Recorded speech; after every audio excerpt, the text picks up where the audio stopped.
अस्सलाम वालेकुम। क्या हाल है आप सब लोगों के। उम्मीद करती हूँ अल्लाह ताला के फजलो करम से आप बिल्कुल ठीक होंगे।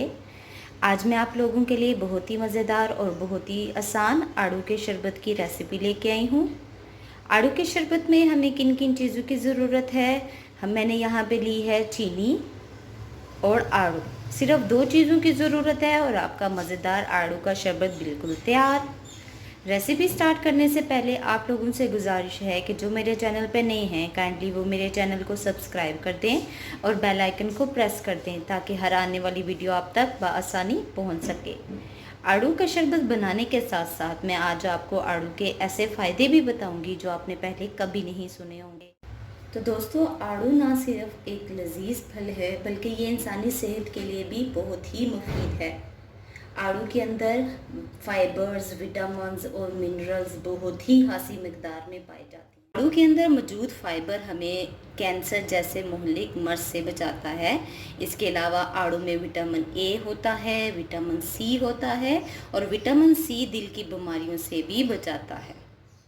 रहती है कि हमारी नज़र कमज़ोर हो गई है या बनाई उनकी बहुत कम है, तो आड़ू उनकी बनाई तेज़ करता है।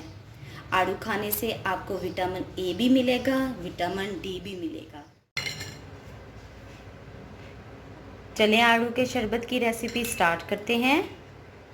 आप लोगों ने सबसे पहले आड़ू को काट लेना है। मैं इसका छिलका नहीं उतार रही क्योंकि इसके छिलके में बहुत ही ज़्यादा विटामिन्स होते हैं। कोई भी शेप में आप इसे काट लें। इस तरह आपने सारे आड़ू काट लेने हैं। दोस्तों, ऐसे मेरे दोस्त जिन्हें कब्ज़ की बहुत ही शिकायत रहती है वो आड़ू खाएं, अल्हम्दुलिल्लाह उन्हें इस बीमारी से निजात मिल जाएगी। इसके अलावा आड़ू दिमाग को तेज़ करता है। जिन्हें शिकायत रहती है कि वो चीज़ों को रख के भूल जाते हैं, जिनका कमज़ोर हाफ़ज़ा होता है, वो आड़ू को छिलके के बगैर इस्तेमाल करें क्योंकि छिलका उनके लिए नुकसानदेह है। इसके अलावा ऐसे लोग जिन्हें जल्द की बहुत सी बीमारियां होती हैं, बाज़ दफ़ा उनके पिंपल्स निकल आते हैं, या दोस्तों आजकल जैसे गर्मियों का मौसम है तो गर्मियों के मौसम में आड़ू बहुत ही ज़बरदस्त फल है। आड़ू का शरबत तैयार करते हैं।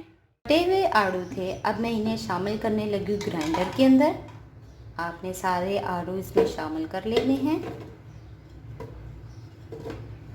इसके बाद आपको जितना मीठा पसंद है आप उतना इसमें शामिल कर दें। इसमें तकरीबन 3 बड़े चम्मच भर के चीनी शामिल करने लगी हूँ। पानी हस्बे ज़रूरत।